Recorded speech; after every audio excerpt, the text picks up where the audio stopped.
There's kind of an emotional civil war, isn't there? I think we're already kind of having that because... Draw better than war.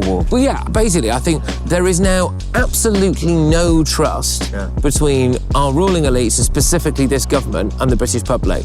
Every time Sir Keir Starmer opens his mouth, it feels like he's lying. Every time the Home Secretary opens her mouth, it feels like she's lying. And normally it's because I think they just are. I mean, Sir Keir Starmer got into trouble at the weekend because he can't even be honest about bus fares. You know, he said that he put the cap on, you know, he's saving us money on bus fares, and then he got community noted. And it turned out he'd raised the price of bus fares. You can't even be honest about that, for goodness sake. You know, what can you be honest about? Yeah. So there is a total breakdown in trust. There is also a visceral hatred for Sir Keir Starmer in this country. From vast swathes of this nation, they despise him. There were plenty of people who, say, didn't like Boris Johnson. There wasn't this kind of like, you know, snarling disdain that we get for the Prime Minister that we've got in this country. I don't think we've ever been led by a man who is so woefully out of touch, who's so ideologically void, who's so inept, who's just so kind of unhuman in a way. It's a complete car crash. And history will remember that Britain was at a serious turning point here